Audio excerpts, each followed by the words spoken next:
જય Ganesh, happy morning. બેંકમાંથી આપણે લોન લીધી હોય તો એ લોન આપણે વ્યાજ સહિત પૂરેપૂરી ચૂકવવી પડે છે.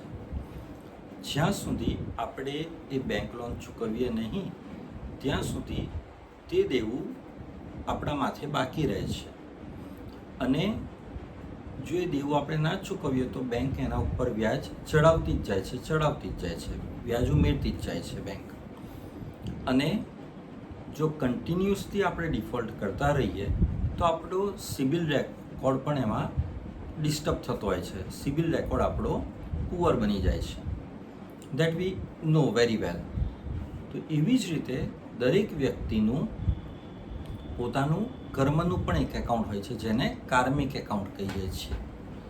તો જ્યાં સુધી કાર્મિક એકાઉન્ટ સેટલ ન થાય દરેક વ્યક્તિનું ત્યાં સુધી એ તમારા કાર્મિક ખાતામાં ઊભું જ રહે છે. કઈ રીતે? તમે કોઈની સેવા લીધી તો બદલામાં તમારે સેવા આપવી જ પડે. ત્યાં સુધી તમારું એ કાર્મિક એકાઉન્ટ ઊભું રહે.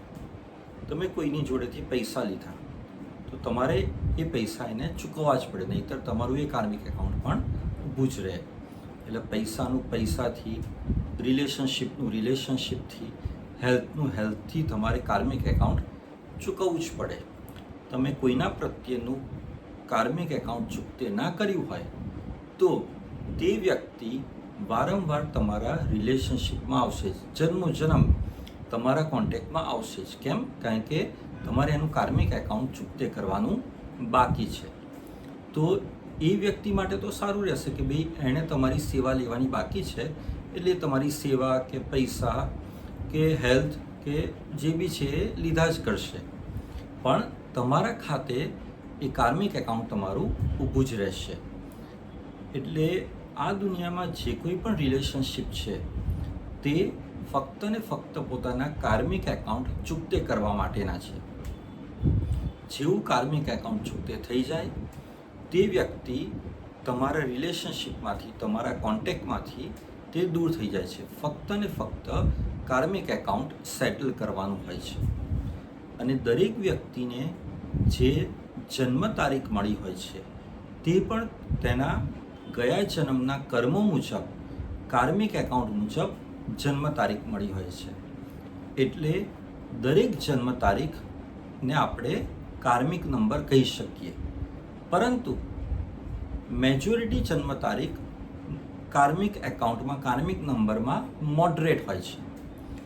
જ્યારે અમુક જન્મ તારીખો કાર્મિક નંબરમાં બહુ જ સ્ટ્રોંગ હોય છે કે જેનું વિકટ ફળ અથવા તો ટફ લાઈફ જે તે વ્યક્તિને જીવવી પડે છે. તે વિશે આપણે આગળના વિડીયોમાં વિગતે ચર્ચા કરીશું. કાર્મિક નંબર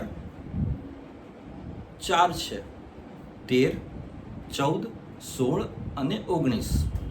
એટલે કે કોઈની જન્મ તારીખ, એટલે કે બર્થ નંબર, જેને ડ્રાઈવર નંબર પણ કહેવાય છે, તે 13, 14, 16 કે 19 હોય, અથવા તો જેનો ડેસ્ટિની નંબર, જેને આપણે કંડક્ટર પણ કહીએ છીએ, તે જો 13, 14, 16 કે 19 હોય તો તેને કાર્મિક નંબર કહેવામાં આવે છે. જેની દરેક નંબર વિશે આપણે વિગતે અલગ વિડીયોમાં ચર્ચા કરીશું. તો જે વ્યક્તિઓને કાર્મિક એકાઉન્ટનું જ્ઞાન હોય છે તે વ્યક્તિઓ સેવાભાવ,